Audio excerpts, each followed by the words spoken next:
আসসালামু আলাইকুম। এটিএন বাংলা সংবাদে সবাইকে স্বাগত জানাচ্ছি নাবিলা রহমান। শুরুতেই বিআরবি কেবলস সংবাদ শিরোনাম। 10,000 ছাড়ালো করোনায় মৃত্যু, একদিনে 94 জন। লকডাউনের দ্বিতীয় দিন রাজধানীতে ব্যক্তিগত গাড়ির চাপ, বেড়েছে লোক চলাচল।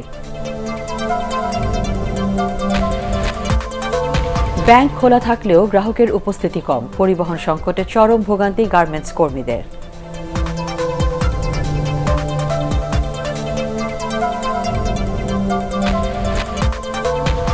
করোনা পরীক্ষার চাপ বাড়ায়, রিপোর্ট আসছে দেরিতে। বিড়ম্বনায় সাধারণ মানুষ, বাড়ছে সংক্রমণের ঝুঁকি।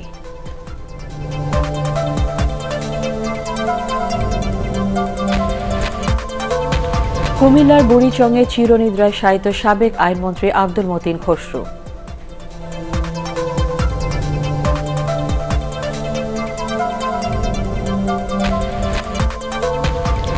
এবং ভারতে একদিনে করোনায় 2 লাখ আক্রান্ত, দিল্লিতে কাল রাত থেকে 3 দিনের কারফিউ।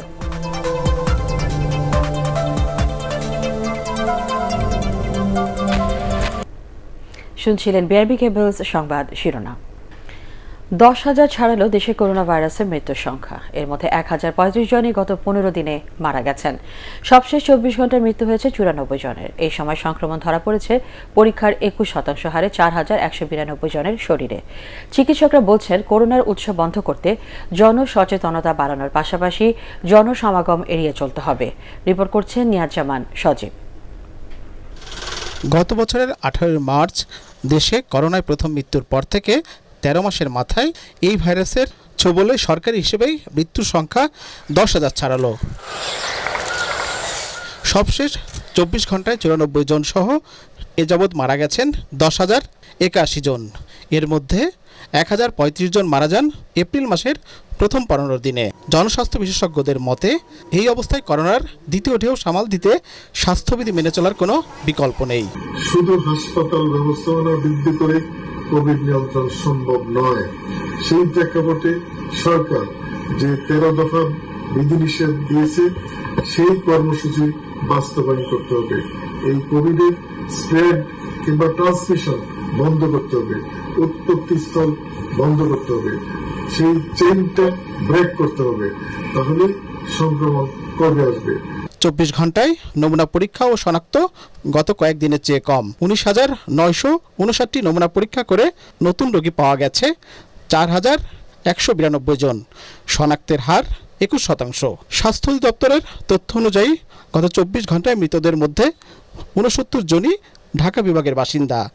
ষাটোর্ধ্ব মারা গেছেন 52 জন, আর 41 থেকে 60 বছরের মধ্যে 39 জন। নিয়াজ-জামান সজীব, এটিএন বাংলা, ঢাকা। 2 ডোজ টিকা নিয়েও করোনায় আক্রান্ত হয়েছেন ওয়ার্কার্স পার্টির সাধারণ সম্পাদক ও রাজশাহী 2 আসনের সংসদ সদস্য ফজলে হোসেন বাদশা। শারীরিক অবস্থার অবনতি হওয়ায় প্রধানমন্ত্রী কার্যালয়ের তত্ত্বাবধানে রাজশাহী থেকে বিমান বাহিনীর হেলিকপ্টারে দুপুরে তাকে ঢাকায় আনা হয়। ঢাকা মেডিকেল কলেজ হাসপাতালে ফজলে হোসেন বাদশার চিকিৎসা চলছে বলে পারিবারিক সূত্রে জানা গেছে।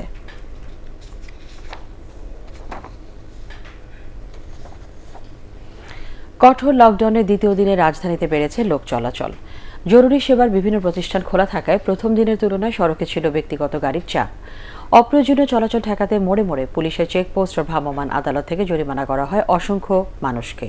তবে জরুরি কাজে যারা বের হয়েছেন তাদের ছেড়ে দেওয়া হয়। রিপোর্ট মাহবুব কবির চপলের। বৃহস্পতিবার সকাল 9:30 রাজধানীর বিজয় সরণি মোড়ে দেখা গেল ব্যক্তিগত গাড়ির চাপ, যা সামাল দিতে ব্যস্ত থাকতে হয়েছে ট্রাফিক বিভাগকে। প্রথম দিনের মতো বিভিন্ন স্থানে ছিল পুলিশের চেকপোস্ট, কিন্তু বেশিরভাগ গাড়ি ছাড়তে হয়েছে জরুরি কারণ দেখানোয়। জরুরি সেবার জন্য যেসব প্রতিষ্ঠান খোলা রয়েছে, নিজস্ব পরিবহনে কর্মী আনা নেওয়ার ব্যবস্থা না করায় প্রধান সড়কে ছিল ব্যক্তিগত গাড়ির চাপ। যাদের গাড়ি নেই, ভ্যাকসিন নিতে যাবার সময় তাদের পড়তে হয় বিড়ম্বনায়। টিকা কার্ড দেখানোর পরও হয়রানির অভিযোগ করেছেন অনেকেই। আমাদের তার গাড়ি নেই, এখন আমাদের রিক্সায় যেতে হবে, কারণ বাস চলে না, চলে না, যে উবার টুবার কিছুই চলে না।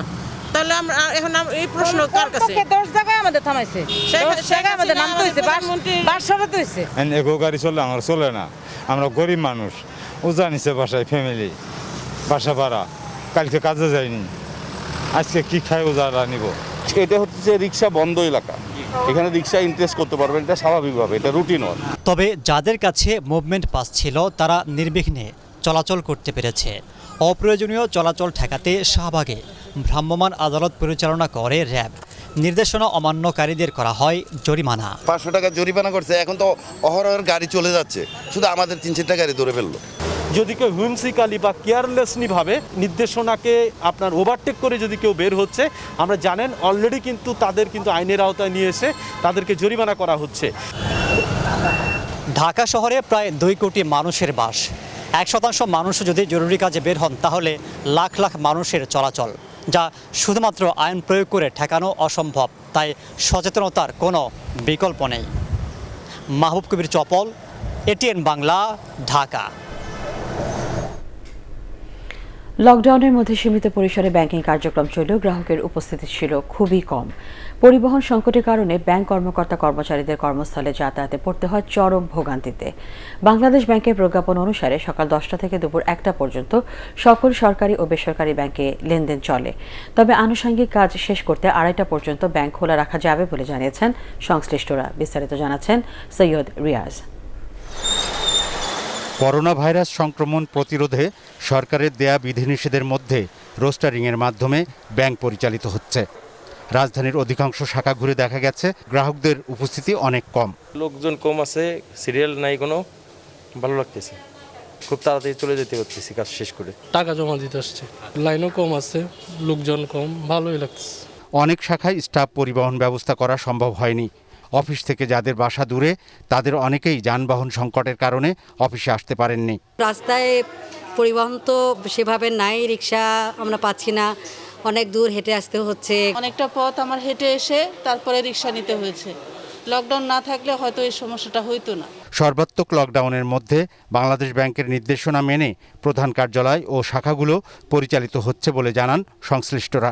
অল্প সংখ্যক কর্মচারীদেরকে আমরা ব্যাংকে আনছি এবং যতদূর সম্ভব নিজেদেরকে এবং আমাদের ক্লায়েন্টদেরকে সুরক্ষার সাথে যাতে সার্ভিসটা দিতে পারে সেদিকে আমরা যত্নবান আছি। লকডাউন সবচেয়ে বড় সমস্যা হচ্ছে তাদের বিভিন্ন যে কর্মস্থলে পৌঁছানোটা সবচেয়ে বড় চ্যালেঞ্জ হবে। এই সময়টাতে আমরা অলরেডি দেখতে পাচ্ছি তারা চ্যালেঞ্জের মুখোমুখি হচ্ছেন। বিধিনিষেধের আওতায় ব্যাংকের যেসব শাখা বন্ধ থাকবে তাতে বিশেষ ব্যবস্থায় গ্রাহক সেবা চালু রাখার নির্দেশ থাকলেও তা অনেক ক্ষেত্রে এখনও নিশ্চিত করা সম্ভব হয়নি। সৈয়দ রিয়াজ, এটিএন বাংলা, ঢাকা। রাজধানীর শিল্প কারখানাগুলোতে স্বাস্থ্যবিধি মেনে কাজ হলেও সাভারের চিত্র ছিল ভিন্ন। নিজস্ব পরিবহনে শ্রমিকদের আনা নেওয়ার সরকারি নির্দেশনা থাকলেও অধিকাংশ কারখানায় তা মানছে না। ফলে শারীরিক দূরত্ব না মেনে একসাথে দল বেঁধে পোশাক শ্রমিকরা কাজে আসছেন। রাবেয়া আক্তার সুবর্ণার রিপোর্ট। রপ্তানিমুখী এই শিল্পের চাকা সচল রাখতে কঠোর লকডাউনের মধ্যে কিছু শর্তে গার্মেন্টস খোলা রাখার সিদ্ধান্ত নেয় সরকার। এসব শর্তের মধ্যে নিজস্ব পরিবহনে শ্রমিকদের আনা নেওয়া করা এবং কঠোর স্বাস্থ্যবিধি মানা অন্যতম। সরজমিনে রাজধানীর বিভিন্ন গার্মেন্টসে ঘুরে দেখা যায় অধিকাংশ শ্রমিকই পায়ে হেঁটে আসছেন তাদের কর্মস্থলে। গার্মেন্টস খোলা তো কিছু করার না, গার্মেন্টস বন্ধ হলে তো আমাদের চলবো না, আমাদের তো কাজ করে খাইতে হইব। এখন গার্মেন্টস বন্ধ না দিলে এখন তো আমাদের তো পেটের দায়ে ডিউটি করতেই হবে। পোশাক শ্রমিকরা জানান করোনা ভাইরাসের এই ঊর্ধ্বমুখীর মধ্যে চাকরি হারানোর ভয় এবং সংসার চালানোর জন্য অনেকটাই ঝুঁকি নিয়ে তারা কাজে যোগ দিয়েছেন। কারণ আসলে গার্মেন্টসে যারা জব করি আমরা তো আসলে গরিব, খালি বন্ধ দিলেই তো যে এমন তো হবে না, আমাদের তো চলা লাগবে না। এখন যেহেতু পেটের দায়ে মানুষ কাজ করে, আমাদেরও কাজ করে খাওয়া লাগবে, কিছু করার নেই।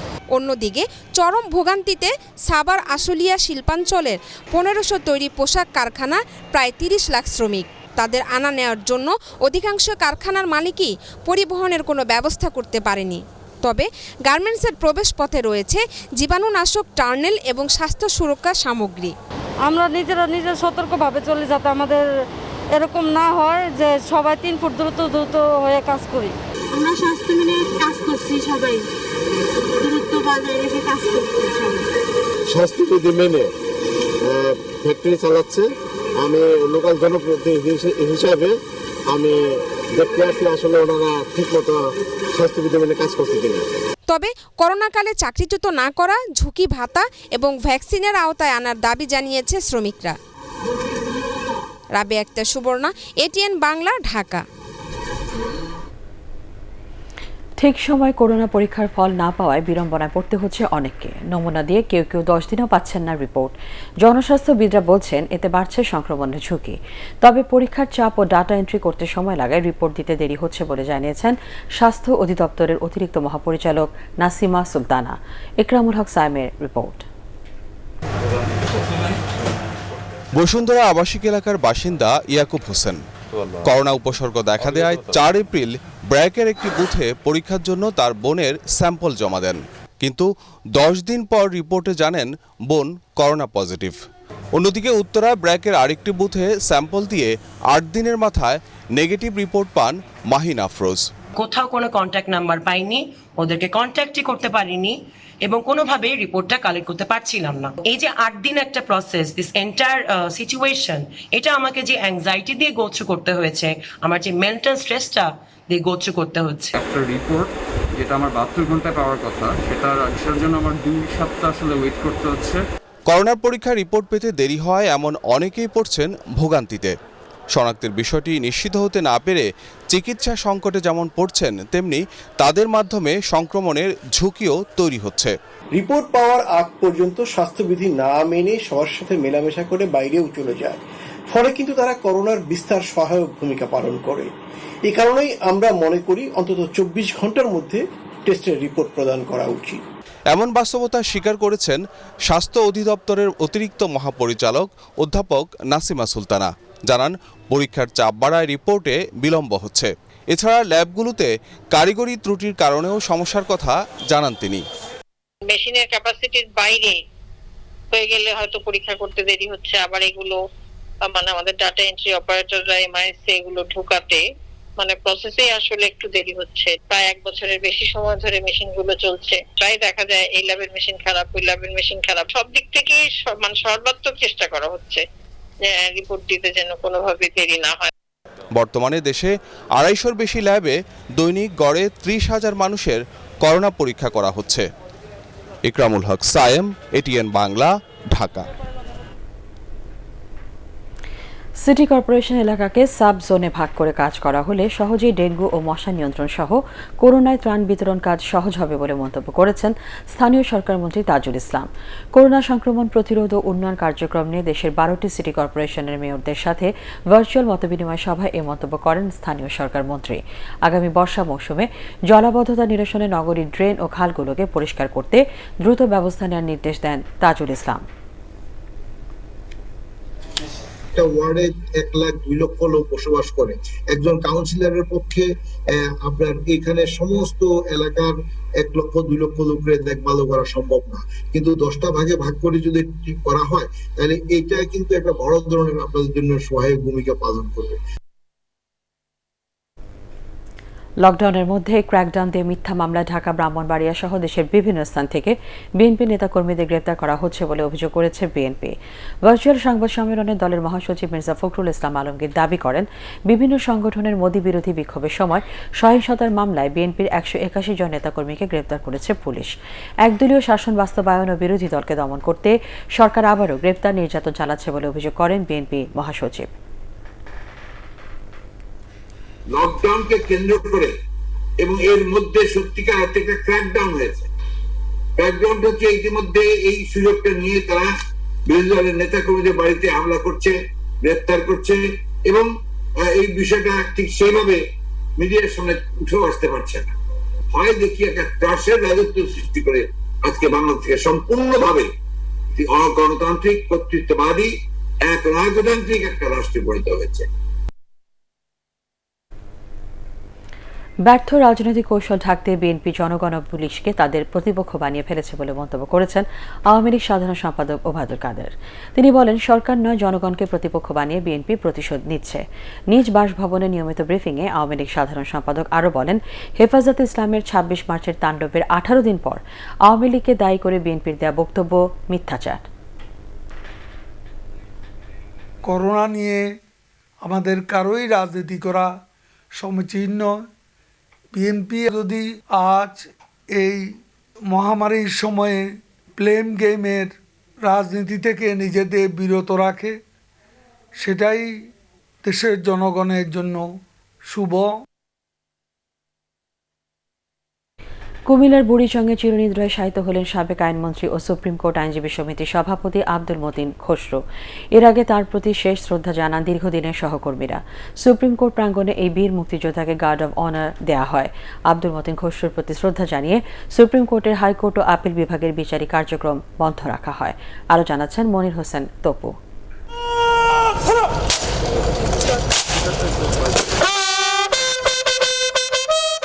আব্দুল মতিন খসরুর দীর্ঘদিনের কর্মস্থল সুপ্রিম কোর্ট প্রাঙ্গণেই তাকে শেষ শ্রদ্ধা জানান তার সহকর্মী থেকে শুরু করে সর্বস্তরের মানুষ। রাষ্ট্রীয় আনুষ্ঠানিকতায় বীর এই মুক্তিযোদ্ধাকে দেয়া হয় গার্ড অব অনার। জাতীয় পতাকায় মোড়ানো কফিনে ফুল দিয়ে শ্রদ্ধা জানানো হয় রাষ্ট্রপতি, প্রধানমন্ত্রী ও স্পিকারের পক্ষ থেকে। প্রধান বিচারপতি সহ বিভিন্ন রাজনৈতিক, সামাজিক ও পেশাজীবী সংগঠনের পক্ষ থেকেও জানানো হয় শ্রদ্ধা। তার মৃত্যুতে আইন অঙ্গনে এবং সংসদীয় গণতন্ত্রে একজন মানুষপুত্রকে বাংলাদেশ হারিয়েছে এবং একটা বিরাট শূন্যতা সৃষ্টি হয়েছে। আমি জানি না এই শূন্যতা পূরণ হবে কিনা। আব্দুল মতিন খসরু উনি মৃত্যুর আগ মুহূর্ত পর্যন্ত মুক্তিযুদ্ধের চেতনা ধারণ করছেন এবং দেশ এবং জনগণের জন্য কাজ করে গেছেন। তার এই মৃত্যুতে অপরিমিত ক্ষতি হয়েছে। এর আগে এখানেই অনুষ্ঠিত হয় আব্দুল মতিন খসরুর দ্বিতীয় জানাজা। অংশ নেন মন্ত্রী পরিষদের সদস্য, সংসদ সদস্য, প্রধান বিচারপতি, অ্যাটর্নি জেনারেল, আইনজীবী সহ সর্বস্তরের মানুষ। 1950 সালে জন্ম নেয়া আব্দুল মতিন খসরু মুক্তিযুদ্ধে কুমিল্লার বুড়িচং থানার মুক্তিযোদ্ধা কমান্ডার ছিলেন। এই এলাকা থেকে পরে 5 বার সংসদ সদস্য নির্বাচিত হন তিনি। গত মাসেই তিনি নির্বাচিত হন সুপ্রিম কোর্ট আইনজীবী সমিতির সভাপতি। এর পরপরই করোনায় আক্রান্ত হয়ে ঢাকার সিএমএইচে লাইফ সাপোর্টে থাকা অবস্থায় বুধবার তার মৃত্যু হয়। মনির হোসেন তপু, এটিএন বাংলা, ঢাকা। এবার ই ভ্যালি ইফতার সংবাদ।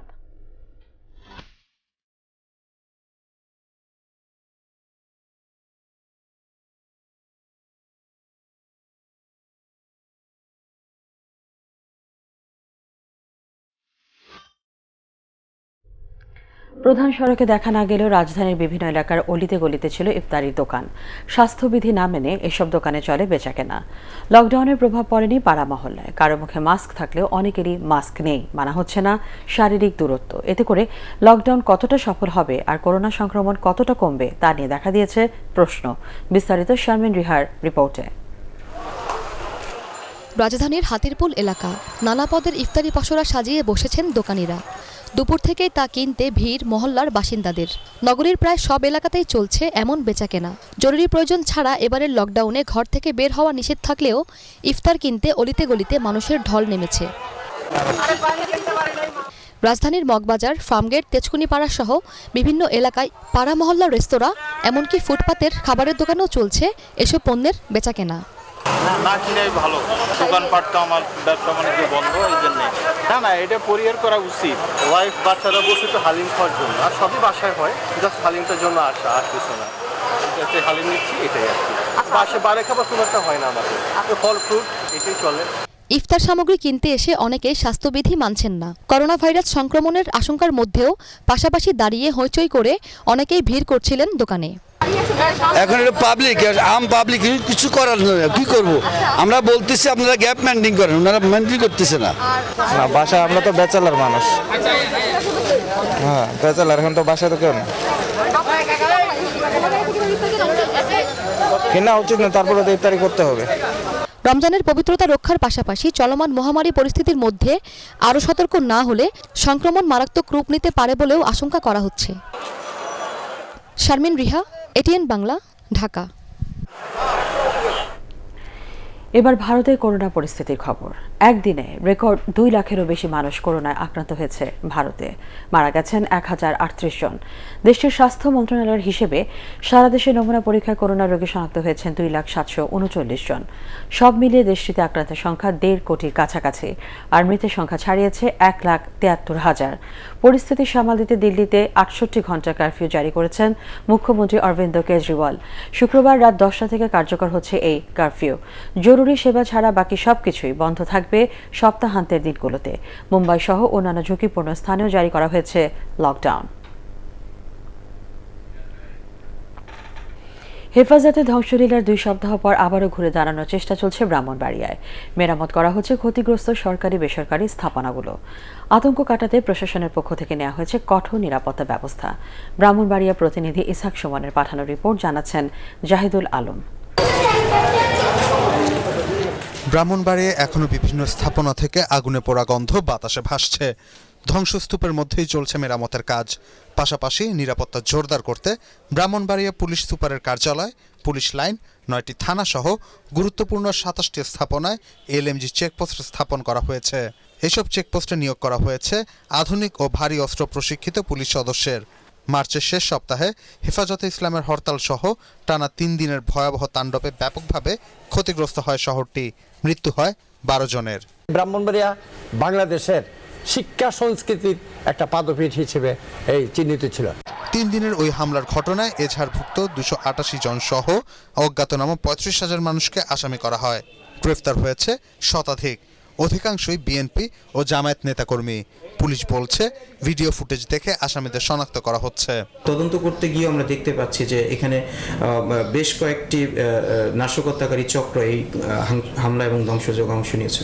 আমরা প্রত্যেককেই শনাক্ত করার জন্য চেষ্টা করেছি এবং তাদেরকে দ্রুত আইনের আওতায় নিয়ে আসার চেষ্টা করছি। 1998 সালে এনজিও বিরোধী আন্দোলনের নামে প্রথমবার ব্রাহ্মণবাড়িয়ায় সংস্কৃতি অঙ্গন সহ নানা স্থাপনায় হামলা করা হয়। এরপর 2016 সালেও আরেক দফা হামলা হয়। এই ঘটনায় একাধিক মামলা হলেও আলুর মুখ দেখেনি একটিও। অধিকাংশ মামলায় চূড়ান্ত প্রতিবেদনও দেয়া হয়নি। Bureau report, ATN Bangla. যশোরের কেশবপুরে ককটেল বিস্ফোরণে 6 বছরের এক শিশু নিহত হয়েছে। এ ঘটনায় গুরুতর আহত হয়েছে শিশুটির মা ও বোন। দুপুরে কেশবপুর উপজেলার বাউশালা গ্রামে এই ঘটনা ঘটে। আহতদের খুলনা মেডিকেল কলেজ হাসপাতালে ভর্তি করা হয়েছে। পুলিশ জানায় ইউপি চেয়ারম্যান আমজাদ হোসেনের বাসায় থাকা শ্যালো মেশিনের পাইপের ভেতর পলিথিনে মোড়ানো একটি প্যাকেট দেখতে পায় দিনমজুর মিজানুর রহমানের ছেলে। সে প্যাকেটটি বের করে মাটিতে ফেললে বিস্ফোরণের ঘটনা ঘটে। এ ঘটনায় একজনকে আটক করা হয়েছে। করোনা মহামারীর কারণে স্থবির হয়ে পড়েছে মৌলভীবাজার জেলার শ্রীমঙ্গল ও কমলগঞ্জ উপজেলা প্রসিদ্ধ মণিপুরী তাঁত শিল্প। ঈদের আগে কেনাবেচাকে সামনে রেখে এই তাঁত পল্লীগুলো সারাদিন খটখট শব্দে মুখর থাকত। করোনার প্রভাবে গত 1 বছরে কর্মহীন হয়ে পড়েছেন কয়েক হাজার তাঁত শ্রমিক। তাদের ভাগ্যে জোটেনি কোনো প্রণোদনা কিংবা আর্থিক সহযোগিতা। পরিস্থিতি এমন দাঁড়িয়েছে যে সরকারি সহযোগিতা না পেলে এ তাঁত শিল্পকে এখন বাঁচিয়ে রাখা কঠিন হয়ে পড়বে জানিয়েছেন তাঁত শিল্পীরা।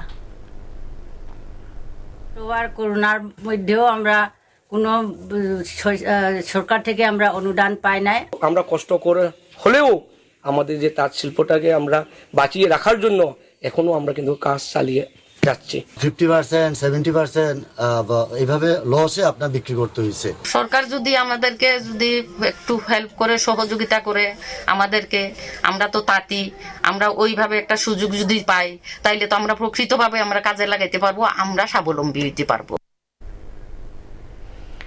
আল আরাফা ইসলামী ব্যাংক অর্থ সংবাদ।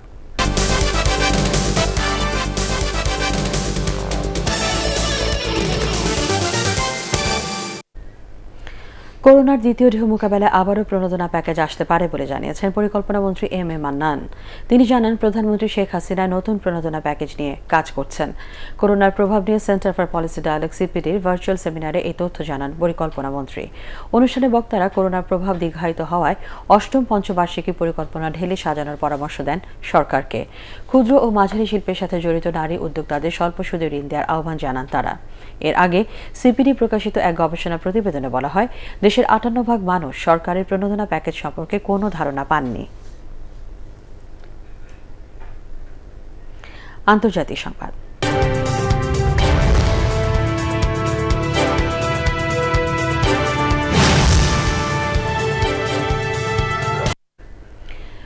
সেপ্টেম্বরের মধ্যে আফগানিস্তান থেকে সেনা প্রত্যাহারের আনুষ্ঠানিক ঘোষণা দিলেন মার্কিন প্রেসিডেন্ট জো বাইডেন।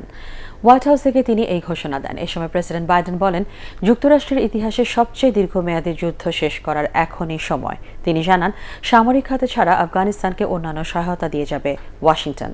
2001 সালের 11 সেপ্টেম্বর টুইন টাওয়ার সহ একাধিক স্থাপনায় সন্ত্রাসী হামলার জবাবে আফগানিস্তানের সামরিক অভিযান শুরু করে যুক্তরাষ্ট্র।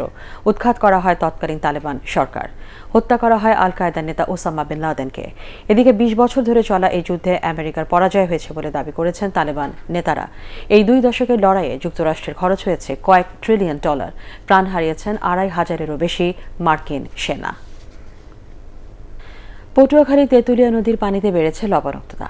মিঠা পানির এই নদীতে লবণাক্ততার বিষয়টি সপ্তাহ 2 আগে লক্ষ্য করেন স্থানীয়রা। বাউফলের ধুলিয়াগ্রাম এলাকার বাসিন্দারা জানান, লবণাক্ততা বেড়ে যাওয়ায় নদীর পানি ব্যবহারে অনুপযোগী হয়ে পড়েছে।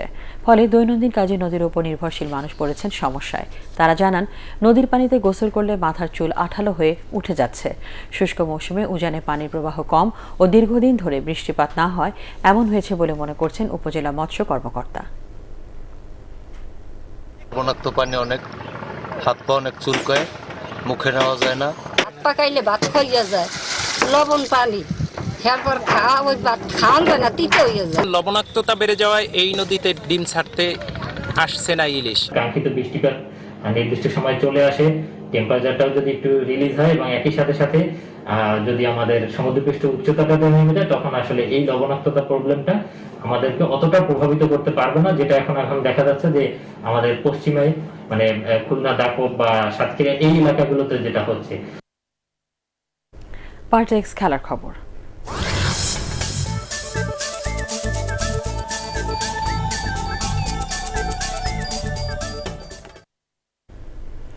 শ্রীলঙ্কার নিগম্বোতে 3 দিনের কোয়ারেন্টাইন শেষে অনুশীলন শুরু করেছে বাংলাদেশ ক্রিকেট দল। কোয়ারেন্টাইন শেষে সবার করোনা নেগেটিভ আসায় সীমিত পরিসরে অনুশীলনের সুযোগ পেয়েছে মুমিনুল হকের দল। আগামীকাল পুরোদমে অনুশীলনের পর 17 ও 18 এপ্রিল নিজেদের মধ্যে প্রস্তুতি ম্যাচ খেলবে টাইগাররা। সেখান থেকে ঘোষণা করা হবে মূল স্কোয়াড। টেস্ট দলে জায়গা পেতে মুখিয়ে আছেন ব্যাটসম্যান সাইফ হাসান। নিউজিল্যান্ড সফরে দলের সাথে থাকলেও সুযোগ পাননি তিনি। তবে এবার শ্রীলঙ্কার সুযোগ পেলে নিজের সামর্থ্যের প্রমাণ দিতে চান তরুণ ব্যাটসম্যান সাইফ হাসান। রান করলে অনেক কনফিডেন্স থাকে, আর আমার মনে হয় ব্যাটিং প্রিপারেশনটা, তারপর ফিটনেস ওয়াইজ এভরিথিং খুব ভালো ছিল। যদিও ম্যাচ খেলি নাই, কিন্তু ন্যাশনাল টিমের সাথে যতদিন ছিলাম ভালো প্র্যাকটিস সেশন ছিল ব্যাটিং ওয়াইজ, ফিটনেস ওয়াইজ। তো অল ওভার আমার মনে হয় প্রিপারেশন খুব ভালো, কনফিডেন্সও ভালো আছে। ইনশাল্লাহ যদি সুযোগ পাই কাজে লাগানোর চেষ্টা করব। উয়েফা চ্যাম্পিয়ন্স লিগের সেমিফাইনালে উঠেছে রিয়াল মাদ্রিদ ও ম্যানচেস্টার সিটি। ফিরতি লেগে ম্যাচে বরুশিয়া ডর্টমুন্ডকে 2-1 গোলে হারিয়েছে ম্যান সিটি। 2 লেগ মিলিয়ে 4-2 গোলে জয়ে দ্বিতীয়বারের মতো চ্যাম্পিয়ন্স লিগের সেমিফাইনালে জায়গা পেয়েছে পেপ গার্দিওলার দল। তবে কোয়ার্টার ফাইনাল থেকেই বিদায় নিয়েছে আরেক ইংলিশ ক্লাব লিভারপুল। ফিরতি লেগে রিয়াল মাদ্রিদের সাথে 0-0 ড্র করেছে তারা। তাই প্রথম লেগে 3-1 গোলে এগিয়ে থাকায় সেমিফাইনালে উঠেছে স্প্যানিশ জায়ান্ট রিয়াল মাদ্রিদ। শেষ করার আগে বিআরবি কেবলস সংবাদ শিরোনাম জানিয়ে দিচ্ছে আরেকবার। 10,000 ছাড়ালো করোনায় মৃত্যু, একদিনে 94 জন। লকডাউনের দ্বিতীয় দিন রাজধানীতে ব্যক্তিগত গাড়ির চাপ, বেড়েছে লোক চলাচল।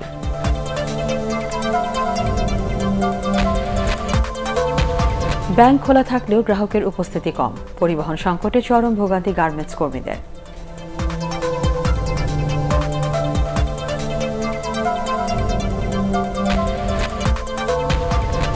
করোনা পরীক্ষার চাপ বাড়ায়, রিপোর্ট আসছে দেরিতে, বিড়ম্বনায় সাধারণ মানুষ, বাড়ছে সংক্রমণের ঝুঁকি।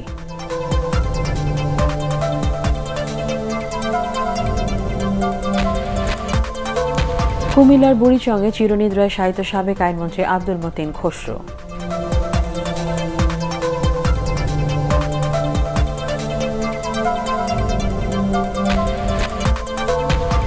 এবং ভারতে একদিনে করোনায় 2 লাখ আক্রান্ত, দিল্লিতে কাল রাত থেকে 3 দিনের কারফিউ।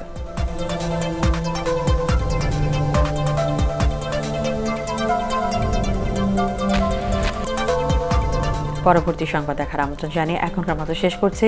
করোনা ভাইরাস থেকে নিজেকে সুরক্ষিত রাখতে মাস্ক পরুন, বারবার হাত পরিষ্কার করুন।